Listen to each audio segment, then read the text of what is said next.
Hey, it's Thomas Mulready from CoolCleveland.com. We are in Ann Arbor, Michigan at Encore Records, one of the greatest record stores in the world.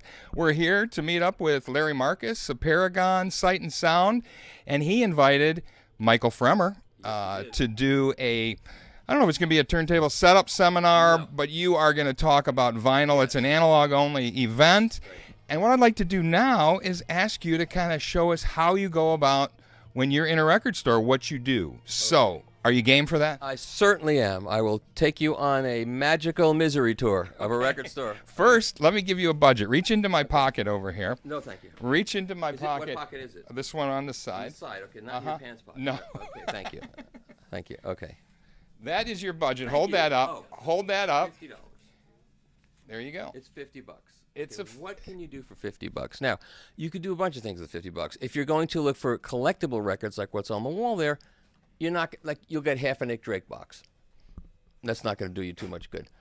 And that's a great box, by the way. That was done from the original master tapes. Right. And that box will compete against the stuff that was done more recently because that was done by the guy who was the head of the label that started all this stuff. So you have immediately, upon receiving your budget, overspent it by double. I'm not buying that if I have $50 to spend. All right. But what would your thought process be? Let's say you have, I've seen your videos, you have every vinyl and multiple pressings and multiple copies, so where do you even start anymore with a record store? Okay, well, I don't have everything, obviously. So I'm not looking at new records right now. I'm looking at used records. So I want to see things that maybe I don't have that I would like to have, or things I've never heard of, or interesting things, or certain labels that maybe I'm starting to collect now that I haven't collected before. So the first thing I would do is, with $50, is look on the floor. But I'm not sure. I don't see well, there's floor. Is there floor stuff here? Like, do you have dollar records, $5 records? We've got dollar records in the back. So, okay. So here's a question. Do you have a want list? First of all, you can set up a want list in Discogs where it will tell you when a certain record is available, or do you just have it in your mind? Do you have it in your iPhone? What you're looking for? In all honesty, at my point in doing this, which I've been doing for so long, I have no wants. The only thing I want to do is sell off some records to make room for more because I'm out of room. People say, oh, I have no more room. I have no more room. Yeah. Every shelf is filled. The floor is starting to get filled up. So I moved them to the back room where my wife said, there weren't going to be records back here. I said, there have to be records. I want that space. You can't have that space right now. But still, someone gives you $50, you're still going to buy more records. I'm going to look, and I'm spending more. I have records that will cost more than $50 because I will talk about those later. But first, for $50, I'm going to see what I can get for under $10. And actually, this store has a lot of great jazz records, really good records for under 10. This is the kind of store where they're not saying, well, I want to show you what all these records might bring one day, so I'm not going to sell any of my records. We're just going to show them. So yeah, they've got collectible Blue Notes for $50, $100, understood. But they've got records back there in the jazz section for $9, $8 that you'll see elsewhere for $20 every time. So I like this store. So let's turn the camera off and let's get started. Okay. Good.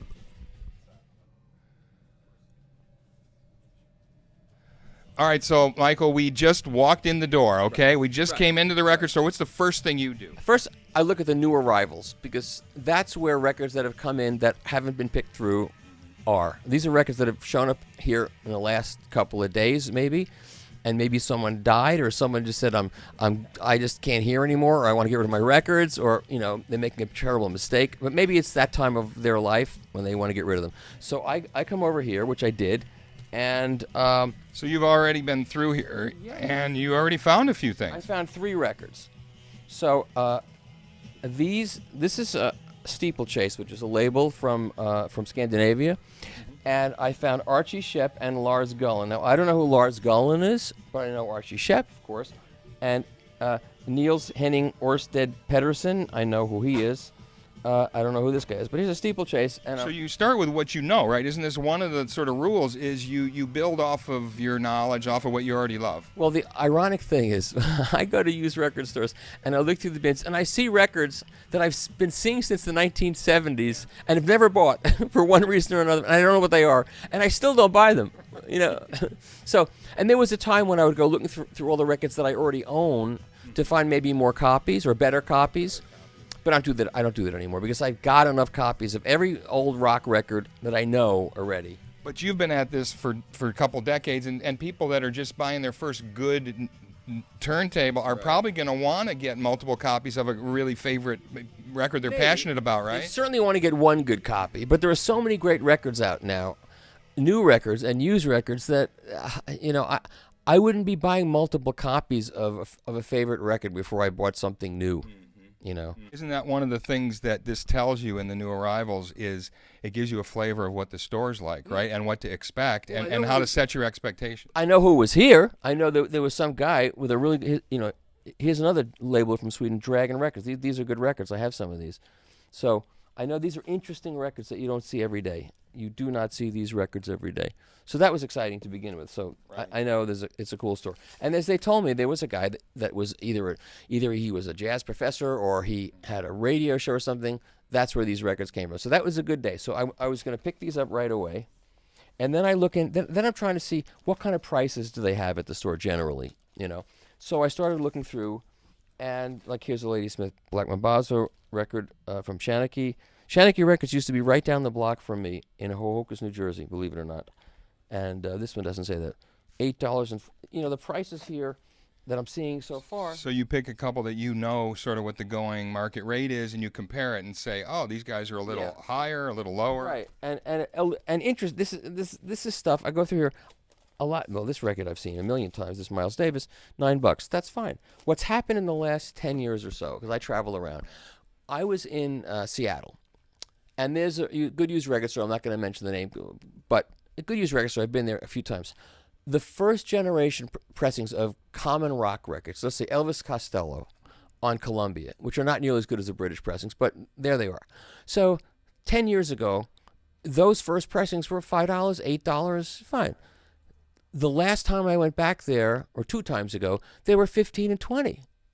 The last time I went back there, they weren't there anymore. No. All that was there were the second and third pressings, and those were $15. It's the hipster factor, right? You're talking Portland and Seattle and all these hipsters that are now collecting records, and you can't find the deals anymore. Well, I don't believe it's hipsters. I don't believe in that whole baloney about hipsters. This is not a hipster revolution. You've seen that commercial for E-Trade with Kevin Spacey and with the beards, and it's a quick record store shot. I don't like seeing that. That was subliminal. Yeah. Like they're trying to tell you. It's almost like if they would show a record store, that's fine. But it went by so quickly that you're supposed to think records, hipster, going away. Well, and the part of that is that it's a trend that's coming and could go again. Well, and records came, they went, but they never really left. No.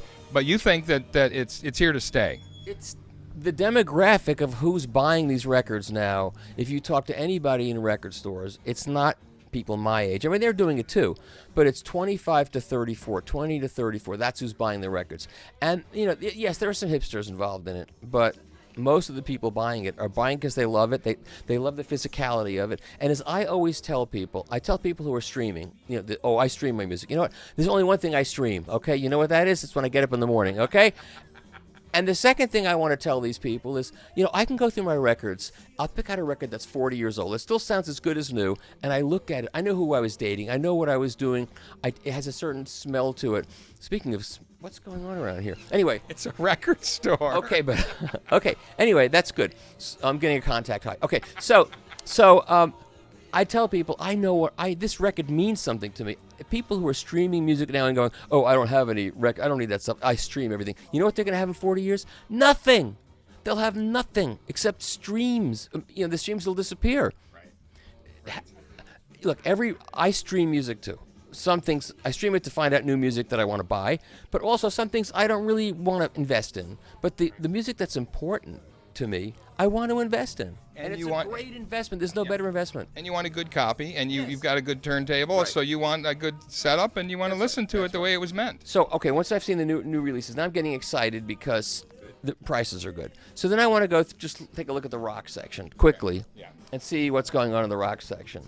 So, Bert Jansch, I like Bert Jansch. I have enough Bert Jansch records. I have that many, I don't need any more. That's another thing that happens. I have enough. I'm just not going to do it. I have enough of these things, so I'm not doing that. This guy's great, Garland Jeffries. Very good. Although he wouldn't friend me on Facebook, so to hell with him. Okay. This was his first record, I think. Yeah. Now this. Okay. So this is. And a promo. Yeah. So this one, this would be a $20 You're record. trying to guess, right? $5.66. Why the 66? Are you wondering Probably about their with pricing? tax, here? it's $6. I guess with tax, it's $6. So look who's on here. So Michael Cucina produced it, who now runs Mosaic Records. Recorded the record plant by Roy Chikala.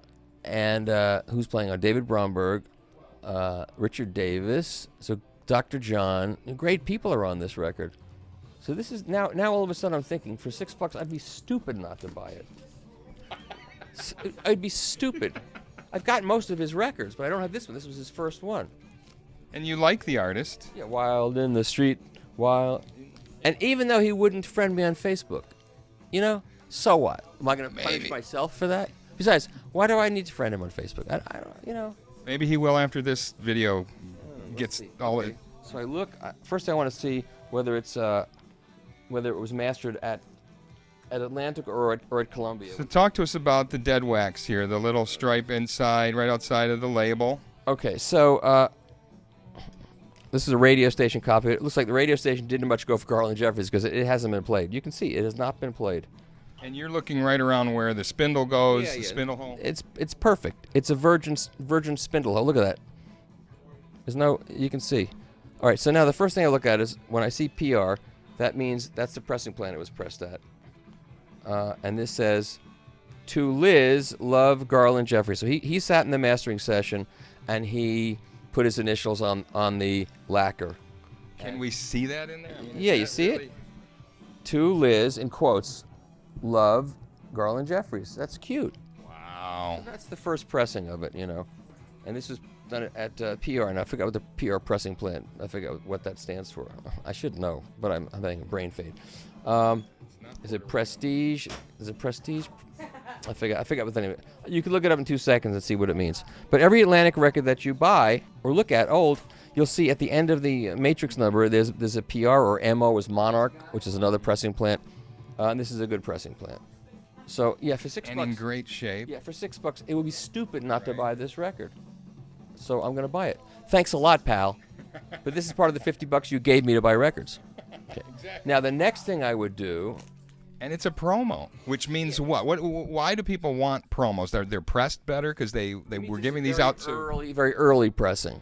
That's one reason. And also because some people think it's cooler that it's a promo. It's rarer. It's a promo copy. Sometimes the label is white instead of a regular label. And it's got ring wear, but so what? Well, that's just on the...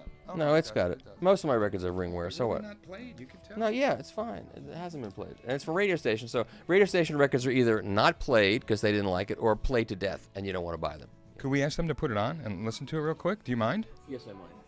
What turntable? I can see what turntable. Is it a Riga? They have a decent turn. That's another thing. Let's check. Let's go check. Hold on. That's important too because there's two things I look for in a record store. If these guys have a VPI record cleaning machine in the back, which is good. Some record stores will take the record and clean it with lighter fluid. I want you to watch out for that. Make it shiny and you can't see the scratches. And lighter fluid is a solvent. What do you think that does to vinyl? It melts it. It's not good. So if you ever use record store and you use lighter fluid on it, you're an idiot. Okay? Let's check it out. Listen, I could hang out with you all day and all night, and Well, I can't hang out with you all day and night. I've had I enough. could do this all day and all night, and I think they're going to close the store here soon. But Okay. Michael, thank you for taking just a few moments and explaining exactly how you go through this. I think it's been very helpful. Well, thank you. It's a pleasure. Hey, it's Thomas Mulready from CoolCleveland.com. Have a great week in Cool Cleveland.